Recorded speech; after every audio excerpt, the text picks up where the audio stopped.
अस्सलाम वालेकुम दोस्तों, मैं हूं साबिर अली नौशाद और आप देख रहे हैं एसएन फैमिली व्लॉग्स। आप सबको एडवांस ईद मुबारक। इस ईद पर कहाँ जाएं, इस मौजू पर मैं ऑलरेडी 2 वीडियोस बना चुका हूं, एक मरी और एक स्वात की। और आज का जो हमारा मुकाम है ये बहुत ही खूबसूरत और बहुत ही मुनासिब बजट का ये प्रोग्राम है। ये है नीलम वैली, आज़ाद जम्मू कश्मीर। ये आपको मरी से भी सस्ता आपको पैकेज यहाँ का मिलेगा। तो इसके मैं आपको डिटेल्स वगैरह देता हूँ, तो इस हमारी वीडियो के साथ जुड़े रहें और आखिर तक लाजमी सुनिएगा, क्योंकि इसमें मैं आपको मुकम्मल मालूमात दूंगा कि जीप के क्या किराए होंगे, उधर होटल्स के किराए क्या होंगे, खाना पीना, कितने दिन का स्टे और आपका टोटल कितना बजट और कितना ख़र्चा आ सकता है। एक मुनासिब से बजट में आप एक खूबसूरत जगह घूम के आ सकते हैं, जिसके लिए ये आपको वीडियो पूरी देखनी होगी। तो चलें आपको सैर कराते हैं नीलम वैली की। नीलम वैली आज़ाद कश्मीर की सियाहत को घूमने फिरने वालों के लिए अर्ज़ है कि पाकिस्तान के किसी भी शहर से नीलम वैली आने के लिए इस्लामाबाद से बरास्ता एक्सप्रेस हाईवे मरी से होते हुए आप मरी के बाईं रोड दारुल हुकूमत आज़ाद कश्मीर के दारुल हुकूमत मुज़फ़्फ़राबाद का सफ़र जारी रखेंगे।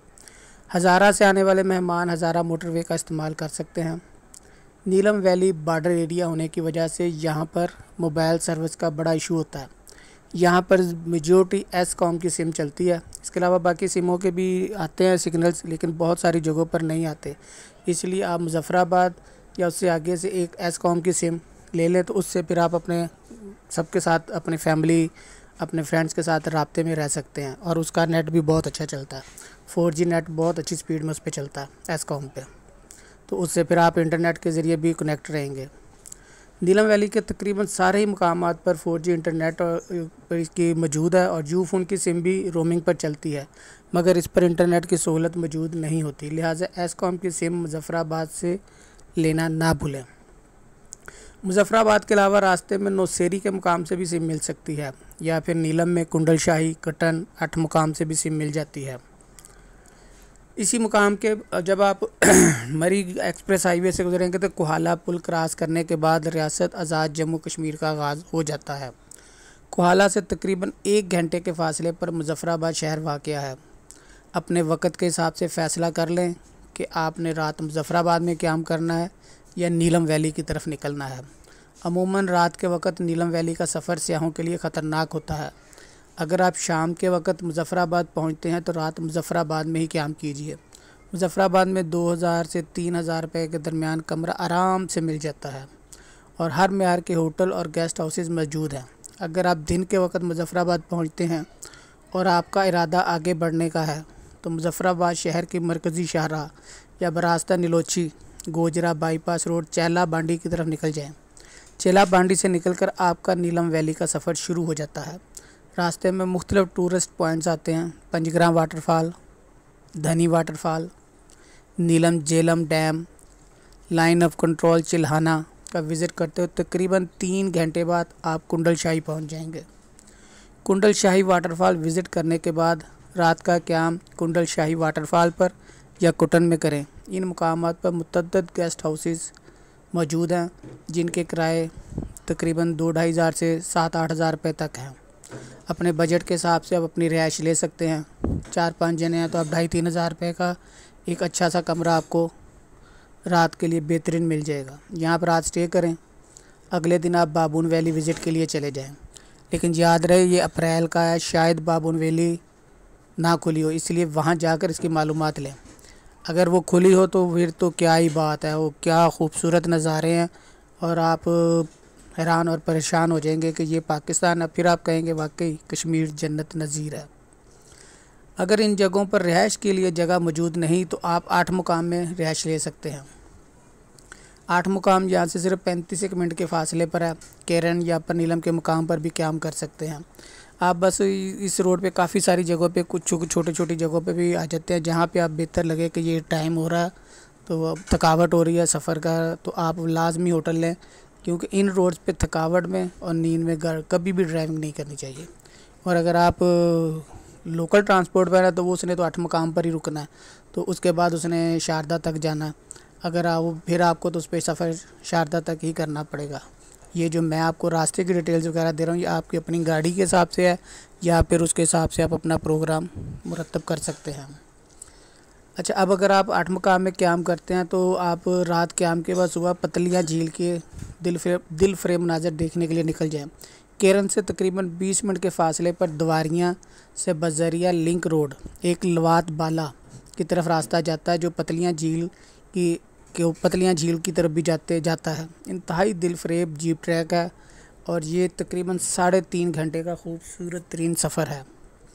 नॉर्मली इस ट्रैक पर जीप का किराया 14 से 15 हज़ार है, और अभी अप्रैल है तो बर्फ़बारी काफ़ी सारी साइडों पर बर्फ़ मिलेगी आपको, और जीप तकरीबन आखिरी मुकाम तक जाती है। ऊपर टॉप पर बेस कैंप भी मौजूद है। उसके बाद तकरीबन 10-15 मिनट का आपको पैदल सफ़र करना पड़ सकता है। आपका ये एक दिन का टूर बहुत ही बेहतरीन गुजरेगा, बहुत ही खूबसूरत नज़ारे आपको देखने को मिलेंगे। तो दिन वहाँ गुजार कर वापसी आपको केरन में रात गुजारने के लिए वापस आपको केरन आना पड़ जाएगा। रात के क़याम के बाद अगली सुबह नाश्ता वगैरह करने के बाद आप अगर रत्ती झील खुली हुई, तो वैसे तो 80 से 90% चांस है कि वो नहीं खुली होगी, तो द्वारियाँ ही गाँव से वहाँ एक और अलहदा रोड रत्ती गली झील की तरफ जाता है। लेकिन याद रहे यहाँ सिर्फ 4 व्हील गाड़ी ही जाती है, और जीप किराए पर ले लें। अगर आपके पास अपनी गाड़ी है तो जब भी आप या तो वहाँ से कोई लोकल ड्राइवर लें या फिर जीप किराए पर लें, जो 10-11 हज़ार रुपये में मिल जाती है। और अगर आप पैदल ट्रैकिंग का इरादा रखते हैं तो अपने साथ एनर्जी फूड्स जैसे energy biscuit, instant powder, juices, दूध वगैरह लाजमी रखें। इसके अलावा आज़ाद कश्मीर के सौगात कुलचा भी काफ़ी कारआमद रहता है। अगर आपके पास 4 व्हील है, अपनी गाड़ी है, तो फिर भी आप मकामी ड्राइवर को साथ रख लें, क्योंकि वो मुनासिब दिहाड़ी पर मिल जाता है। रत्ती गली रोड पर ना तजर्बा कर हजरात खुद ड्राइविंग से गुरेज करें, क्योंकि सफ़र और रोड ज़रा ख़तरनाक है, तो आपकी ज़िंदगी से कीमती तो कोई चीज़ नहीं। द्वारियाँ से रत्ती गली बेस कैंप जहाँ तक गाड़ियाँ जा सकती हैं, तकरीबन 18 किलोमीटर का ये रोड है, और ये तकरीबन 2.5 से 3 घंटे में तय होता है। तो रात आप रत्ती गली बेस कैंप में भी करें, अपना टेंट भी लगा सकते हैं, और वहाँ पर कैंप में मुनासिब किराए पर टेंट भी मिल जाते हैं। उसके बाद आप सुबह फिर वापस आ जाएं। लेकिन इसको रत्ती गली झील को अभी मैंने डिटेल इसलिए दिया है कि कुछ दोस्तों को मालूमात मिल जाए, लेकिन ये इस वक्त ओपन होगी नहीं। ये 80 से 90% यही चांस है, इसलिए आप इसको ना डिसमिस ही कर दें। तो बाकी मालूमात तो होनी चाहिए ना कि आप यहाँ से वहाँ कितने किराया है क्या, ये तो इसलिए मैंने सारी डिटेल्स आपको दी हैं। और अगर वहाँ पर खुला भी हो शायद, तो फिर आप इसको अपने प्रोग्राम में शामिल भी कर सकते हैं। तो द्वारियाँ से जब आप वापस आके तो फिर द्वारियाँ से आप शारदा के लिए निकल जाएं। द्वारियाँ से शारदा का फ़ासला तकरीबन 2 घंटे का है। याद रखें कि द्वारियाँ से आगे सड़क की जो सूरत हाल है वो ज़्यादा अच्छी नहीं है, लिहाजा मुहतात ड्राइविंग करें। रात का क़याम शारदा में करें, जहाँ बहुत से होटल और गेस्ट हाउसेस मौजूद हैं। यहाँ पर आप मोटर बोटिंग भी कर सकते हैं। शारदा पुल क्रॉस करके कदीम शारदा यूनिवर्सिटी का विज़िट करें। अगर आपके पास वक़्त है और आपका आगे जाने का इरादा है तो इंतहाई मोहतात ड्राइविंग करते हुए शारदा से तकरीबन 1.5 घंटे के बाद केल पहुंच जाएंगे। अपनी गाड़ी पार्किंग में खड़ी करें और केल से बजरिया चेयर लिफ्ट अड़ंग केल के लिए रवाना हो जाएं। चेयर लिफ्ट के बाद तकरीबन 35 से 40 मिनट की हाइकिंग है। याद रखें चेयर लिफ्ट अक्सर मगरब से पहले बंद हो जाती है।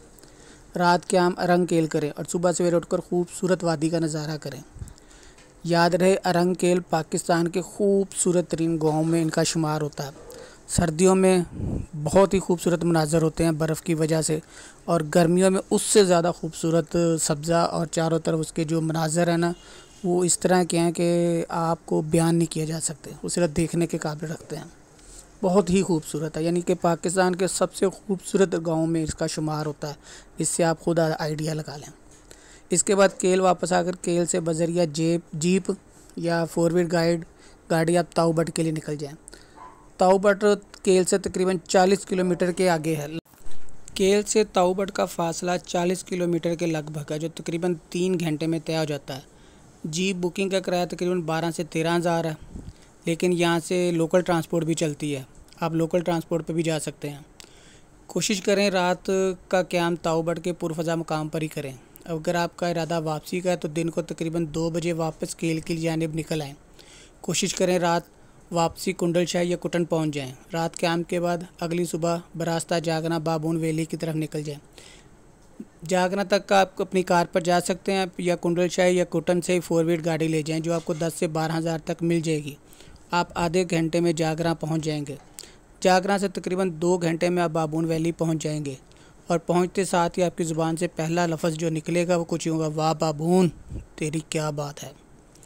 दिन भर अल्लाह पाक की कुदरत के नज़ारे करने के बाद रात वापस कैंप कुंडल शाही या कुटन करें। अगली सुबह नाश्ते के बाद कुंडल शाही वाटरफॉल के नज़ारे करते वापसी का सफ़र शुरू करें। अल्लाह ताला आपका निगहबान हो। कुछ जो ज़रूरी हदायत समझ लें या गुजारिशात समझ लें कि नीलम वैली एक पहाड़ी इलाका है। एहतियात के साथ ड्राइविंग करें। नींद की हालत में बिल्कुल भी ड्राइविंग नहीं करनी। दूसरा, नीलम वैली आते वक्त अपनी ज़रूरत के मुताबिक गर्म शाल, गर्म कपड़े, जैकेट, टोपी, दस्ताने और जुराबें ज़रूर रखें। नीलम वैली में अस्पताल वगैरह नहीं है, इसलिए अपने साथ एमरजेंसी मेडिसिन्स जैसे बुखार, ज़ुकाम, दस्त, उल्टी, कब्ज़ वगैरह की अद्वियात, पट्टियाँ, पायोडीन लाजमी साथ रखें। रत्ती गली और बाबून वैली सतह समंदर से इंतहाई बुलंदी पर वाक़या है, लिहाजा अपनी जल्द को अल्ट्रा वायलेट छुआओं से बचाने के लिए अच्छे मियार की सन ब्लॉक क्रीम ज़रूर साथ रखें। दरियाए नीलम की मौजें इंतहाई ख़तरनाक हैं, लिहाजा दरिया नदी नालों में उतरने से गुरेज करें। एक सेल्फ़ी या किसी भी नाले या लकड़ी के पुल पर एक तस्वीर का शौक़ आपकी जान ले सकता है। अपनी और अपने प्यारों की हिफाजत यकीनी बनाएं। किसी भी इलाके की सैर के दौरान इस इलाके के कुदरती हुस्न का ख्याल रखें। अपने साथ लाई हुई खाने पीने की अशिया के रैपर्स को वहीं फेंकने की बजाय किसी शॉपिंग बैग में रखकर अपने साथ ले जाएं। किसी भी इलाके की सैर के दौरान वहाँ के मुकामी लोगों की इज्जत और प्राइवेसी का ख्याल रखें। बगैर इजाज़त किसी घर या औरत की तस्वीर ना बनाएं। यह आपके लिए झगड़े और बदमज़गी का सबब बन सकता है। 4 व्हील गाड़ी के अलावा कोई भी गाड़ी कच्ची या सोलिंग वाली सड़कों पर ले जाने की कोशिश मत करें, क्योंकि यह आपकी जान के लिए ख़तरनाक साबित हो सकता है। जीपों के किराए ऊपर नीचे होते रहते हैं, ये मखसूस रेट तसव्वुर ना किए जाएँ। इसके अलावा भी यहाँ पर बहुत सारी जगहें विज़िट करने के लिए, जिनमें शाउंटर वैली, चटाकटा झील, गटियाँ झील, सिराल झील काबिल ज़िक्र हैं।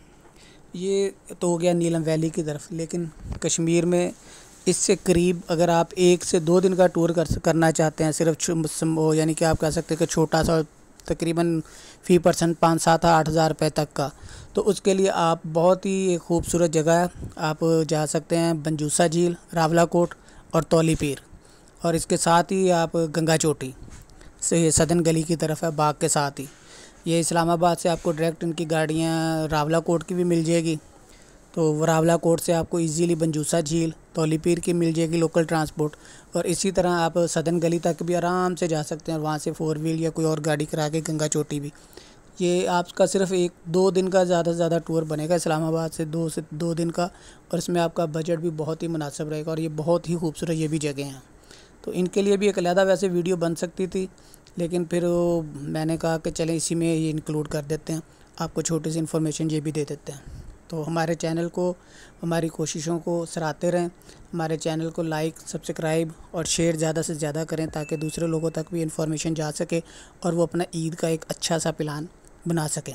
तो इजाज़त दीजिए, अपनी दुआओं में याद रखिएगा। अल्लाह हाफिज़।